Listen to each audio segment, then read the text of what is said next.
Oke, kakak kita sudah live. Udah. Sudah live. Belum? Udah. Belum. Udah. Cek. Sudah live? Udah. Oke. Selamat sore Sobat Sehat Immanuel sekalian. Apa kabarnya? Sudah lama kita tidak tampil lagi ya di IG Live ya. IG Live memang menampilkan beberapa isu-isu terkini dalam dunia kesehatan, dan kali ini kita akan menanggapi salah satu isu paling hot terutama di bidang kesehatan anak. Dan hari ini bukan sekedar IG Live ya.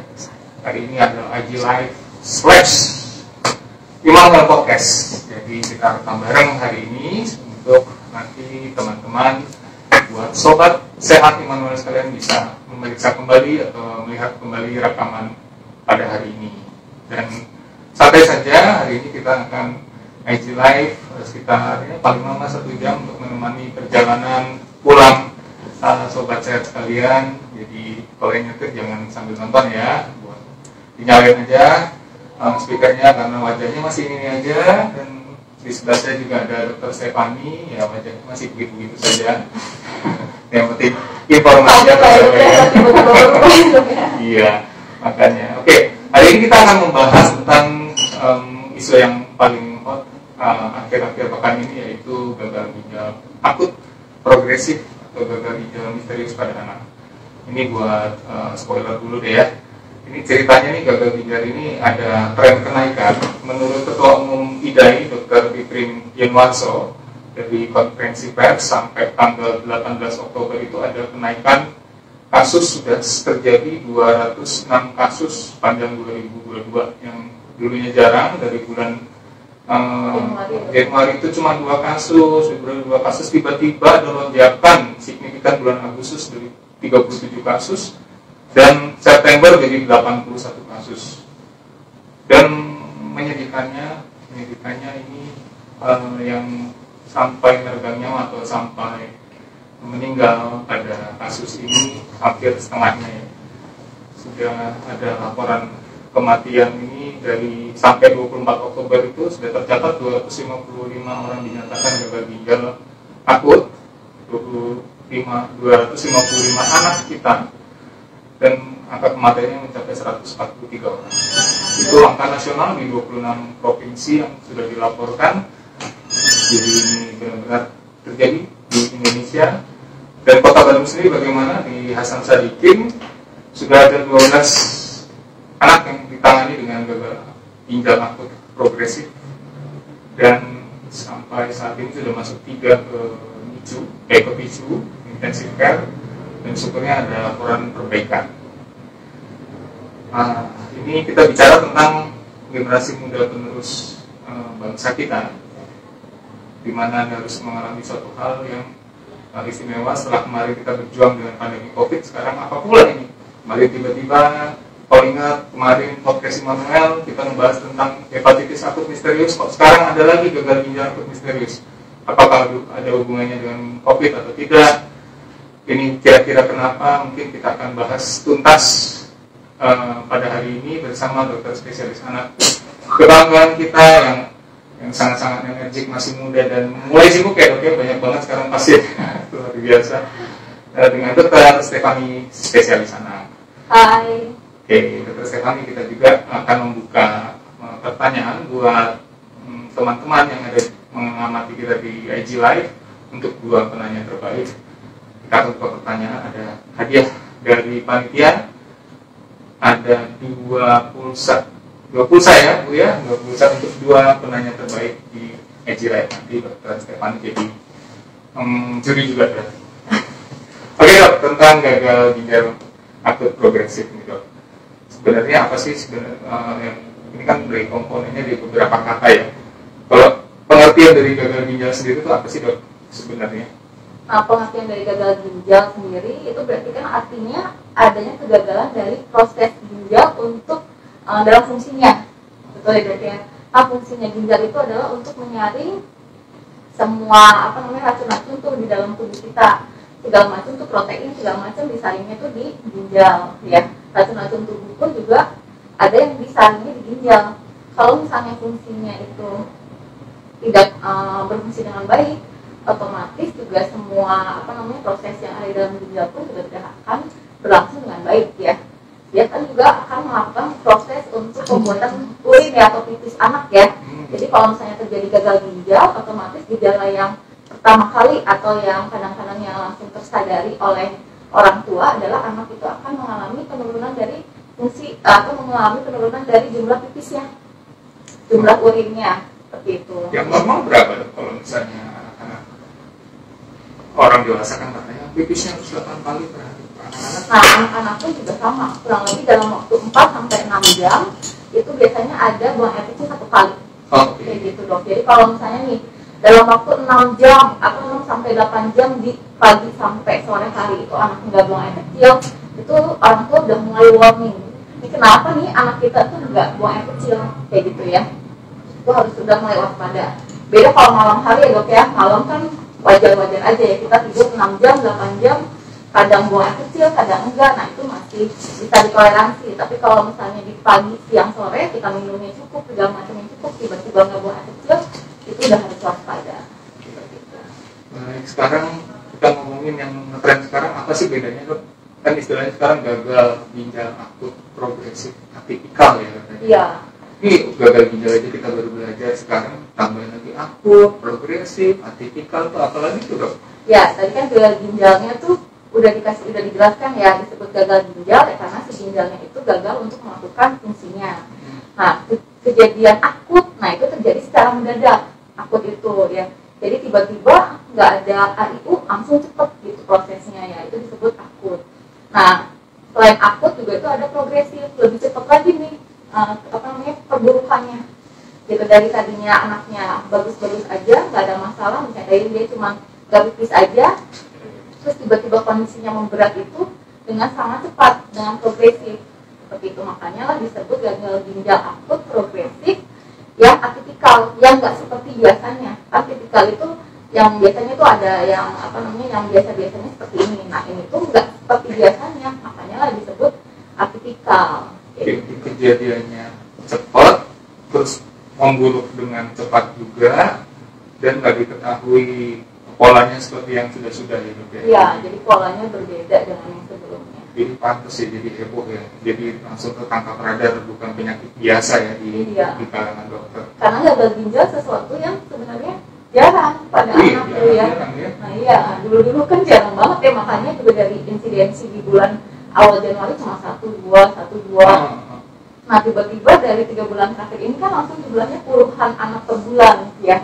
Jadi kan sampai di akhir Oktober ini udah sampai ratusan anak-anak tiba-tiba ada yang mengalami kondisi seperti ini gitu loh. Tapi kan dok ya, ngeliatin dari jumlahnya kan ya ratusan dibandingkan dulu COVID itu kemarin ribuan. Ya apa sih bedanya? Kenapa sih jadi concern masalah gagal ginjal dibandingkan COVID yang ribuan? Ini kan angkanya ratusan doang gitu loh. Kenapa ini jadi concern buat praktisi kedokteran khususnya di bidang dokter di Ikatan Dokter Anak Indonesia? Kenapa ini? Kenapa? Karena dok ya kan dari data pun juga angka kematiannya itu loh dok yang cukup tinggi, ya kan ya dok ya. Jadi kan itu yang menjadi concern di bagian anak. Kalau mungkin untuk COVID di awal-awal, terutama di awal-awal kan angka kematian di anak mah sedikit rendah ya untuk COVID ya. Kecuali di kemarin tuh yang di COVID-nya yang zamannya Delta mungkin, nah itu kan mungkin angka kematian pada anaknya lumayan tinggi karena ada MIC-nya itu tuh ya, yang multisystem inflammatory in children-nya. Gitu. Nah tapi kalau misalnya sekarang ini yang menjadi concern karena angka kematiannya itu yang lumayan tinggi. Dan kejadiannya juga kan sangat cepat, dan juga peningkatan insidensinya yang meningkat sangat cepat juga. Dokter udah ada informasi belum? Kira-kira kenapa sih kok mendadak angka kejadian gagal ginjal mendadak tinggi itu kenapa? Sudah ada informasi kan tentang etiologinya sampai saat ini? Etiologinya sampai saat ini pun juga masih simpang siur ya. Cuman kan kenapa kita kaitkan dengan terakhir-terakhir kan dikaitkan dengan komponen kandungan dari si obat-obat sirup ya dok ya, kayak gitu. Karena kita kaitkan dengan kejadian yang baru-baru ini juga terjadi di daerah Gambia, ya betul ya, di Gambia. di Gambia pun juga kan baru-baru ini terjadi kan bulan Agustus ya dok ya. Jadi nggak selang jauh dengan kejadian yang ada di Indonesia seperti itu. Makanya dikaitkan dengan situ. Selain itu pun juga yang menjadi yang masih diteliti apakah ada kaitannya dengan COVID ya, memang ya masih itu kan masih diteliti juga apakah ada kaitannya dengan COVID atau anak-anak sebelumnya pas lagi yang dulu pernah ada kejadian COVID berat saat dirawat sebelumnya apakah mengganggu ginjal anak pun juga itu yang masih diteliti seperti itu. Kemudian juga infeksi tambahan lainnya pun juga itu yang masih diteliti sampai saat ini kayak gitu. Apakah ada infeksi yang lainnya yang mempengaruhi atau tidak yang masih diteliti. Jadi masih banyak ya. Kita belum bisa bilang faktor penyebab langsung itu pasti ini kan. Iya. Multifaktor dan masih dalam tahap penyelidikan. Ya walaupun dari beberapa data kemarin kan juga dikatakan dari beberapa biopsi ginjal anaknya itu udah di biopsi anaknya ternyata memang ada kadar toksik yang terjadi itu di dalam ginjal anaknya. Ketemu tuh kadarnya terlalu tinggi di ginjal anaknya. Tapi kan itu kan baru ketahuan beberapa anak saja ya. Nah yang lainnya pun juga masih diteliti. Jadi belum pasti 100% bahwa penyebabnya itu benar karena si komponen yang lagi marak-maraknya ini. Jadi kayaknya sudah mulai mengkerucut ke arah toksik ya, masalah agent toksik ya.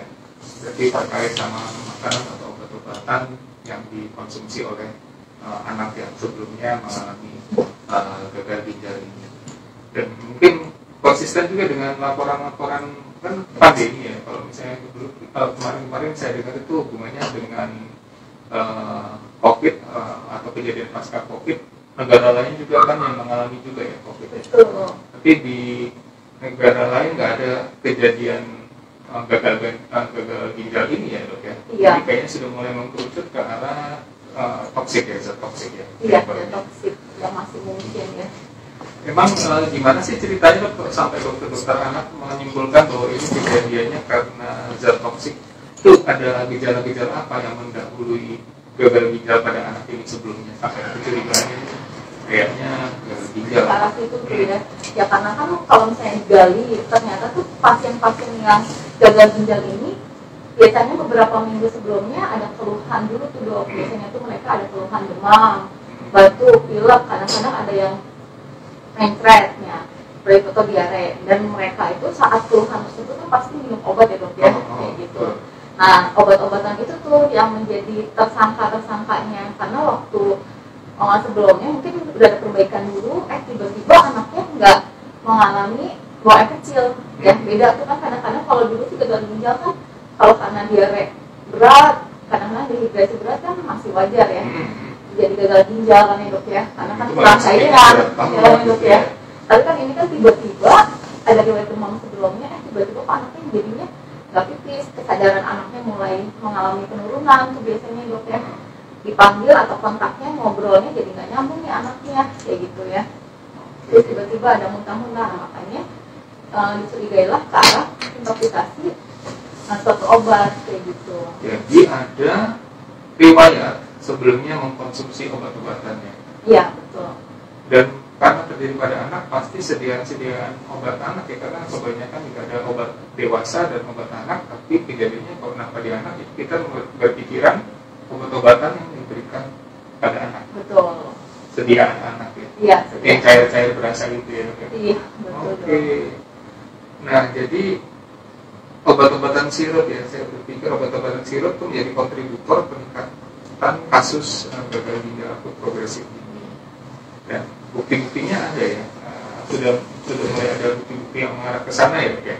Iya, sudah mulai ada bukti ya, udah ada ya beberapa sirup yang mengandung komponen tersebut ya, dengan batasnya yang lebih dari batas seharusnya. Etilen glikol ya, etilen glikol sama dietilen glikol. Itu apa sih dok sebenarnya, zat apa ya? Mungkin bukan di area dokter, bukan sebagai dokter farmasi ya. Iya iya. Tapi kira-kira itu kenapa bisa ada di sana ya dok ya? Sebenarnya itu harusnya sih kontaminan ya dok ya, kalau saya baca-baca ya. Itu sebenarnya bukan pelarutnya langsung di dalam komponen sirupnya, tapi itu bersifat kontaminan yang ada di lingkungan si pabriknya tuh biasanya dok, kayak gitu. Atau misalnya dia tuh komponen juga bisa dilarutkan komponen pelarutnya itu bisa mempengaruhi adanya tambahan si etilen glikol tersebut kayak gitu. Biasanya soalnya etilen glikol tersebut memang nggak metabolit ya kalau nggak salah, bukan zat langsung zat yang ditambahkan langsung ke dalam sirupnya itu bukan seharusnya, karena dari BPOM sendiri ataupun juga dari FDA sendiri itu nggak merekomendasikan adanya komponen tersebut tuh di dalam sirupnya ya untuk ditambahkan. Cuman kadang-kadang dalam prosesnya masih mungkin terkontaminasi kayak gitu, makanya kita yang masih kita nilai itu kenapa sih bisa terkontaminasi dengan jumlah yang banyak tuh gitu yang menyebabkan efek toksik kayak gitu. Iya, karena kalau nggak salah itu tuh memang zat-zat itu bukan nggak sengaja diberikan, tapi merupakan zat metabolik dari zat-zat tambahan, misalnya pewarna, pelarut atau pemanisnya ya justru ya. Karena itu tuh harus ada ya di komponen obat sediaan anak itu supaya anak mau minum udah pahit dikit, padat dikit, seret dikit nggak mau. Masih manis aja kadang anak susah minum obat ya dok ya. Kayak gitu. Dan dokter kira-kira tahu nggak kenapa etilen glikol atau di etilen glikol ini bisa menyebabkan gagal ginjal atau toksik pada ginjal? Mekanismenya bagaimana? Kalau nggak salah hubungannya sama pembentukan kristal oksalat ya dok ya? Ya betul, jadi memang salah satunya ya dok ya, itu kan mengganggu metabolisme kan dok ya, si etilen glikol itu menyebabkan ketidakseimbangan dari metabolisme tubuh kita, dari asam basanya kayak gitu ya, dan akan membentuknya suatu batu ya, batu di ginjal kita kayak gitu, batu kalsium ya dok ya, kayak gitu. Jadinya itu yang menjadi kemungkinan faktor kenapa terjadinya si gagal ginjal ini. Dan nggak kepikiran ya dokter juga, kenapa anak kecil bisa terjadi batu ginjal ya? Iya. Pasti sesuatu yang tidak dipikirkan sebelumnya, itu baru kejadian yang luar biasa. Nah, dok, mengenai obat-obatan yang bentuk sedianya sirup ini kan sebenarnya udah lama ya. Udah dari saya kecil udah biasa dapat obat sirup. Kok kenapa baru booming sekarang sih? Apa hubungan? Apa kondisi dunia apa sih yang mempengaruhi sampai sekarang tiba-tiba baru booming sekarang ini, sebenarnya kenapa? Itu pasti pertanyaan banyak. Dari dulu saya juga masih minum ini ya dok ya. Apalagi beberapa salah satu sirup yang kita minum dari zaman dulu kecil ya dok ya. Oh iya, beberapa listnya, beberapa itu kan dari zaman kita kecil banget ya udah dapat itu, tapi kok kita nggak apa-apa ya? Nah mungkin ya itu dari kesalahan, maksudnya dari produksinya mungkin ya dok ya yang berbeda. Ya kan kalau misalnya komponen si obat demamnya, misalnya si paracetamolnya itu akan sama kan ya dok ya, paracetamolnya akan sama-sama aja, tapi komponen tambahannya yang mungkin bisa berbeda ya dok ya.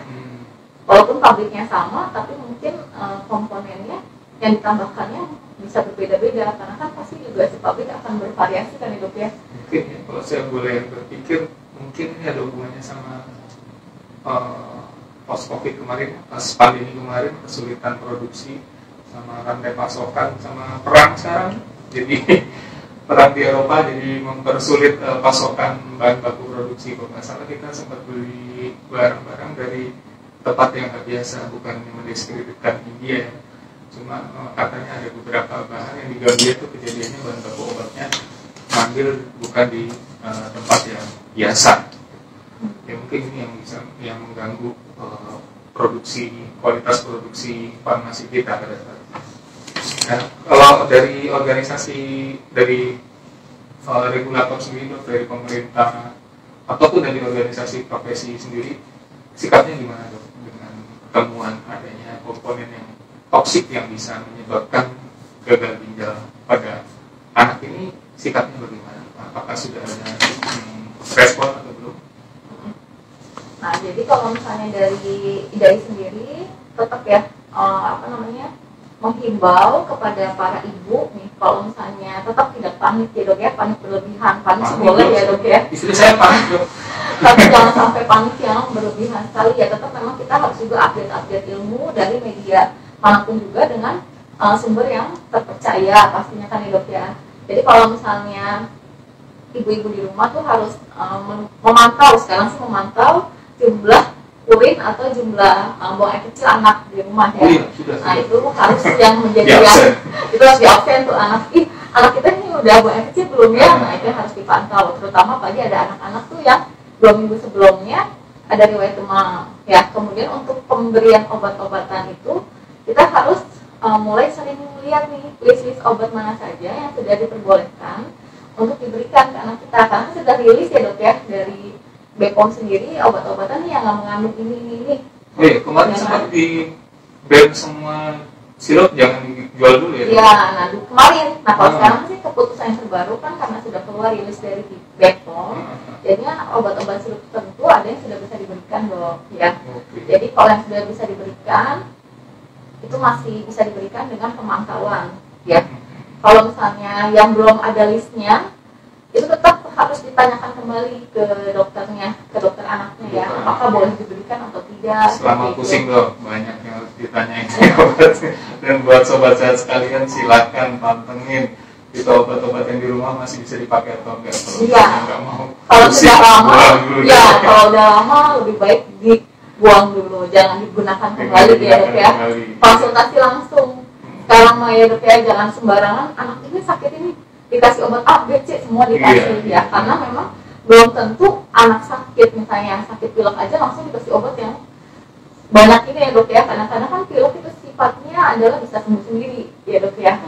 Karena kan gimana daya tahan tubuh kita kayak gitu, sifatnya self limited ya. Jadi kalau misalnya self limiting, jadi kalau misalnya daya tahan tubuh kita bagus, kadang kita nggak usah minum obat pun pilek bisa sembuh kayak gitu. Demam pun juga sama, kalau demamnya hangat-hangat aja suhunya masih 37, 5 kan kadang ibu udah langsung panik ya banget. Jangan langsung tuh minumin obat anaknya, dipantau dulu anaknya, dikompres dulu. Jadi nggak semuanya harus pakai obat ya. Ada cara-cara non farmakologis yang bisa diberikan pada anak-anak dengan gangguan akut, misalnya panas, nyeri, atau gangguan saluran nafas tertentu juga nggak semuanya diobatin kayaknya. Iya betul dok.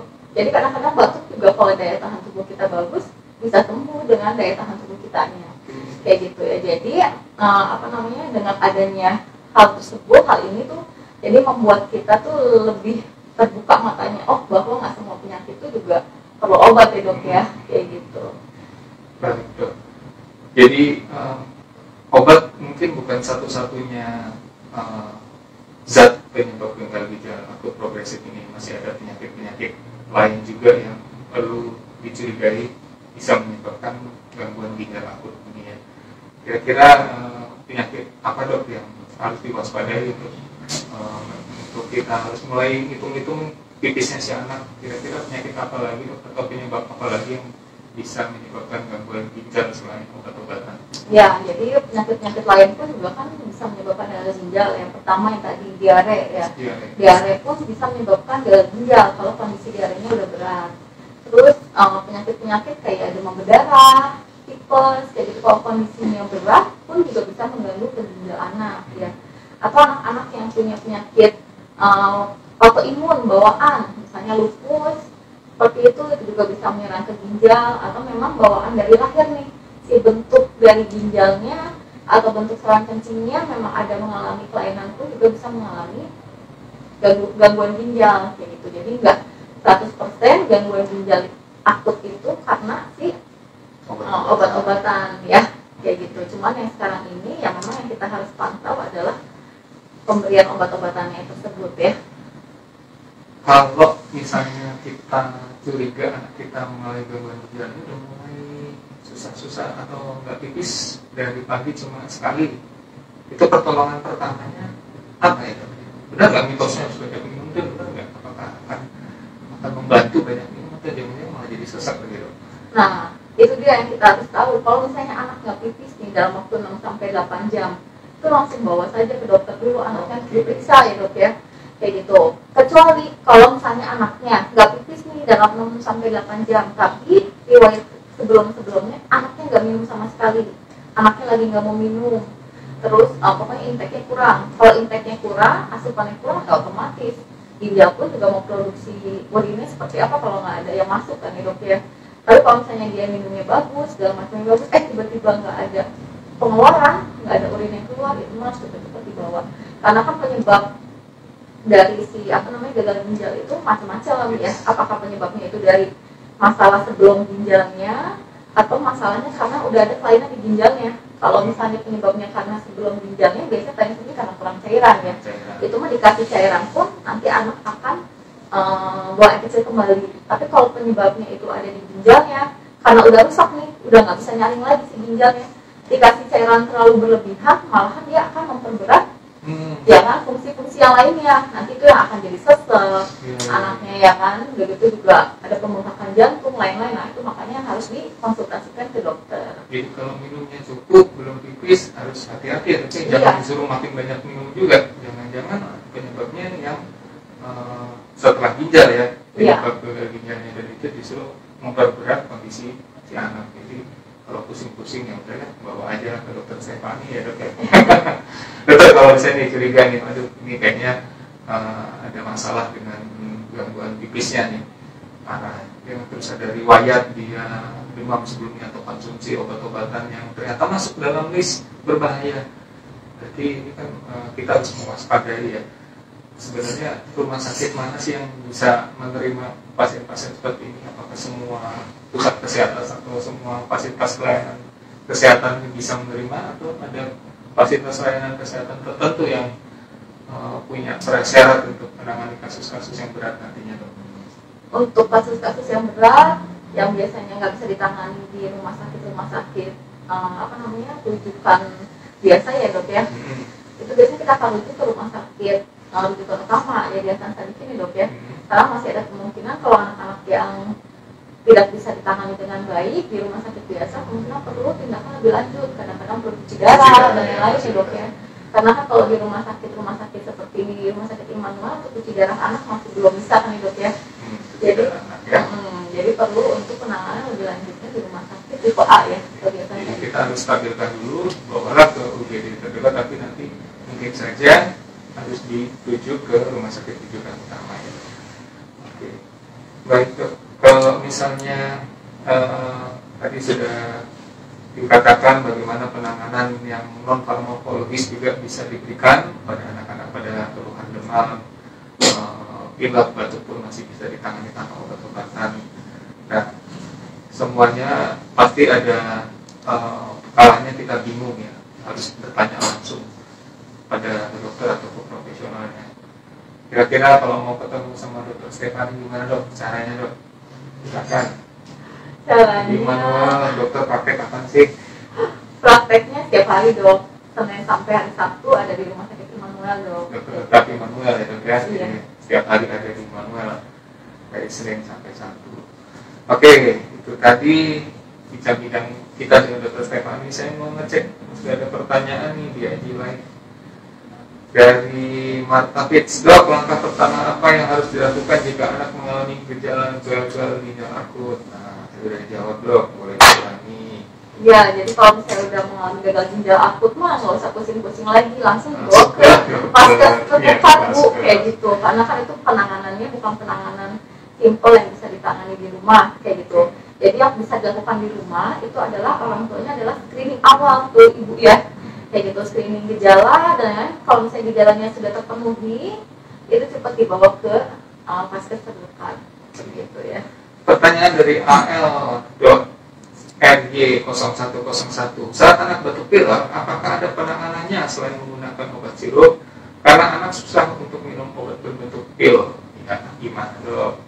Ya, jadi kalau misalnya untuk batuk pilek penanganan di rumah mungkin yang bisa dilakukan pertama kali ya banyak minum air hangat, itu biasanya membantu untuk mengencerkan dahak seperti itu ya. Kadang-kadang kalau misalnya anaknya usianya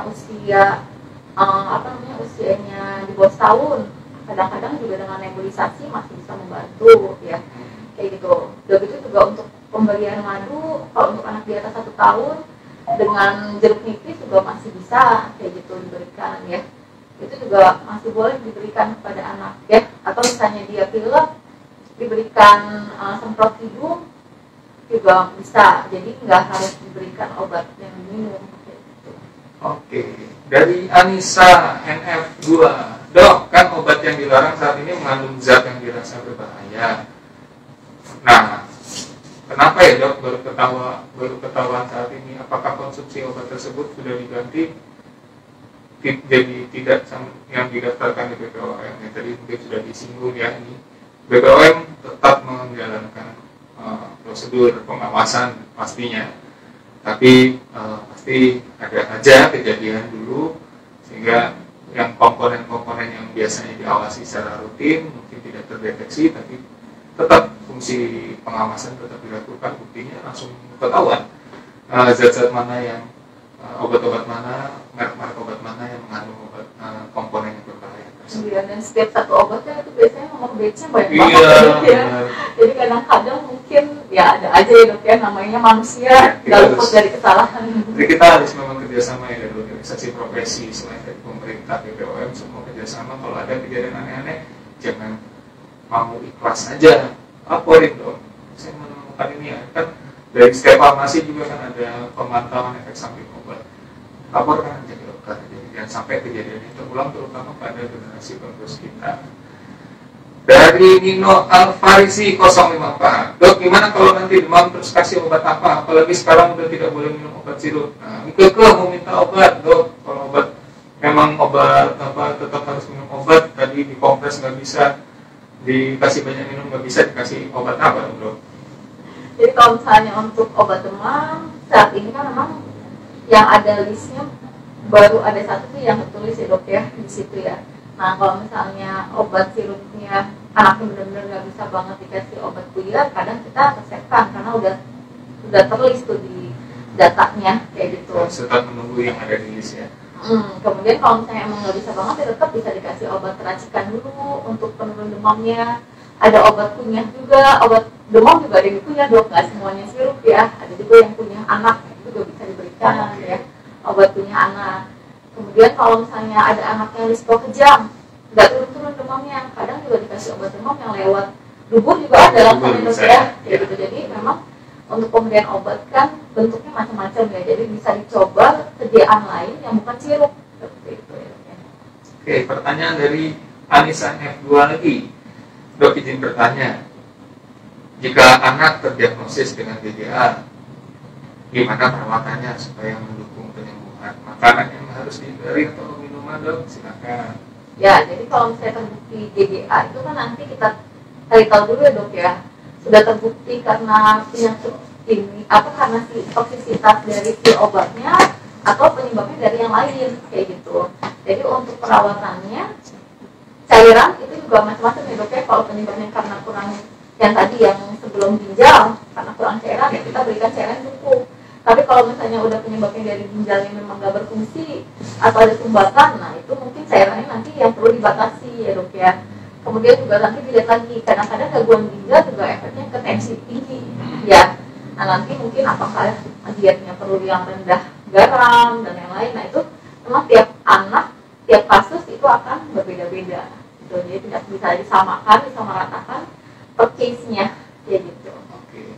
Next pertanyaan dari Natalia Dwi Kartika Sari. Dokter, apakah anak yang terkena gagal ginjal harus cuci darah seperti orang dewasa? Harus kan dok?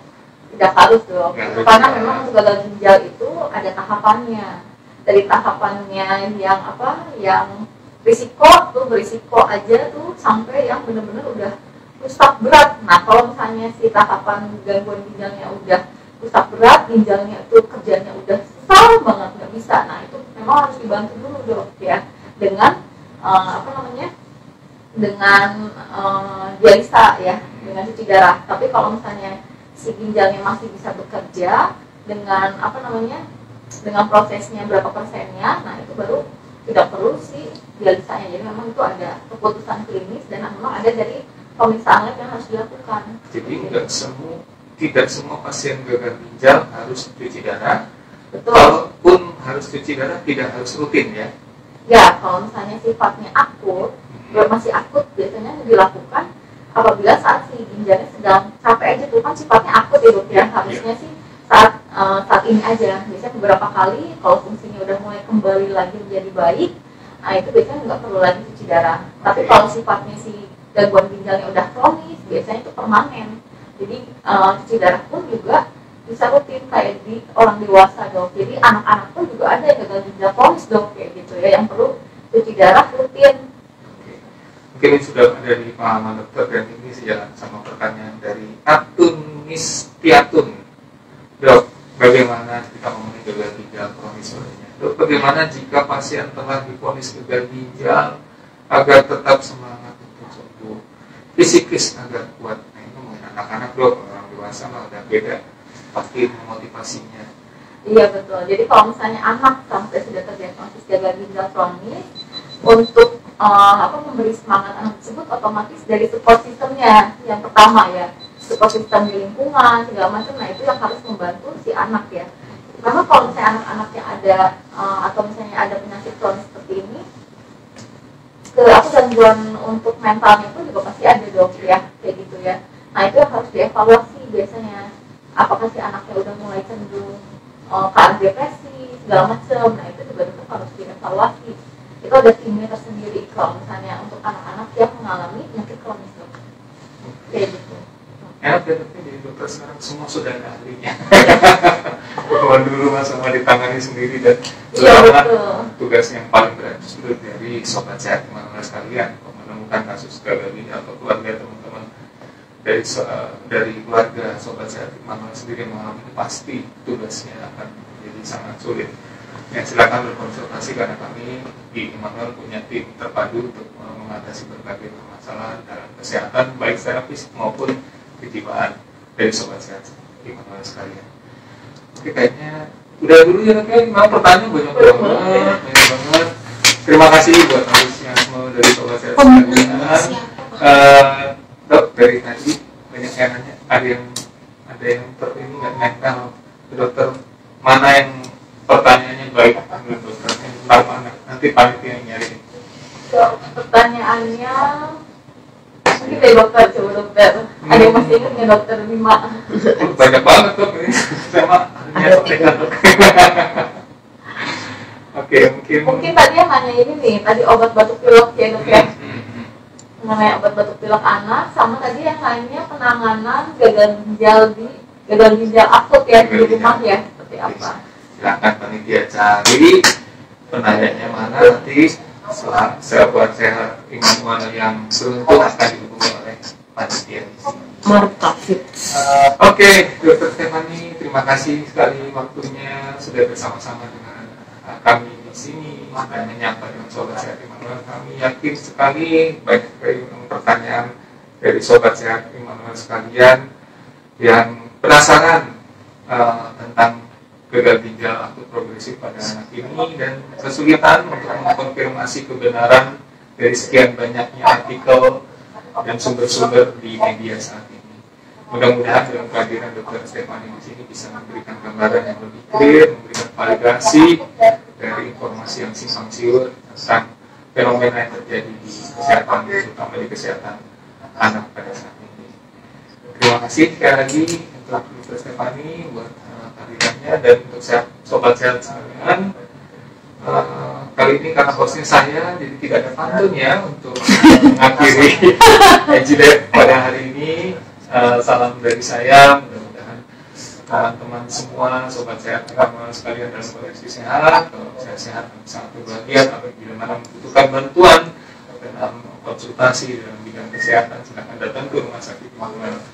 Tapi bagaimanapun Anda tetap sehat. Pengumuman udah bacain nggak? Oh, ada pengumuman. Sudah ada, langsung dibacain. Oke, pertanyaannya langsung diumumin aja. Panitianya nggak mau sibuk. Dari AL.RG0101. Selamat buat AL.RG0101. Dan untuk yang kedua, Marta Fitz. Selamat untuk akun Marta Fitz. Selamat buat para pemenang. Dan inilah akhir dari EJLab kita pada siang hari ini dan Immanuel Podcast pada hari ini. Anda tetap sehat adalah dambaan kami. Salam sehat.